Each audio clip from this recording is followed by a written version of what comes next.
The recent Verizon outage has left over 200,000 customers without service for hours. This video is sponsored by Stonefly. More on that at the end of the video. On September 30th, reports started pouring in that Verizon customers across the country were experiencing issues with their cellular data, texting, and calls. Within a few hours, outage tracking sites showed it escalating into one of the largest telecom disruptions in recent memory, but Verizon stayed mum on the actual cause. Let us break down a timeline of events, analyze Verizon's statements, and discuss what was likely going on based on the clues we were given. At around 7:30 a.m. Central Time, users began reporting to sites like Down Detector that they were no longer able to use their Verizon smartphones as normal. Within 2 hours, the reports had skyrocketed past 200,000, with hotspots in major cities across the Midwest, West Coast, and Northeast.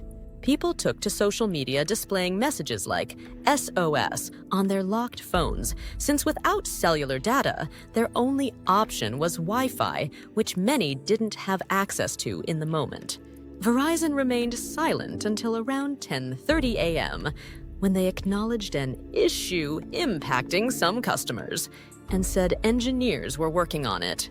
Now, one of the first clues that gives away the potential root cause is Verizon's language around this being an issue. Most telecom outages are caused by either problems originating from cell towers themselves or issues within the carrier's core network infrastructure that handles routing traffic and maintaining connections. The word issue implies it wasn't a simple tower or a component failure. Another hint comes from the widespread geographic scope of the outage, affecting largely continuous regions across many states. This points more towards a network-level problem versus an isolated regional infrastructure failure.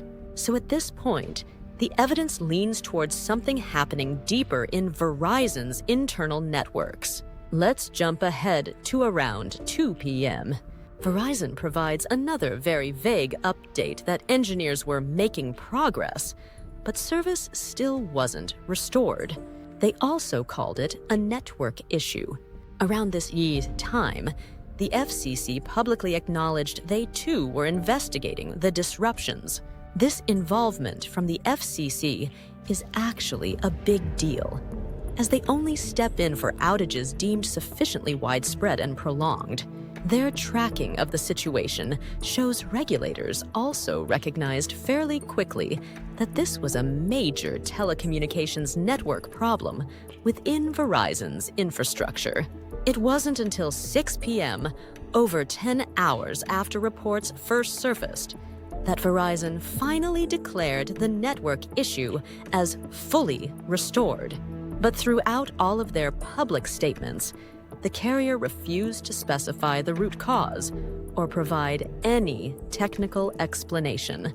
Based on the timeline of events and Verizon's vague remarks, the outage was almost certainly caused by a defect or failure somewhere within Verizon's core network architecture, responsible for routing traffic and maintaining connections between cell towers and customers' devices across broad regions. Or it may well be a cyber attack.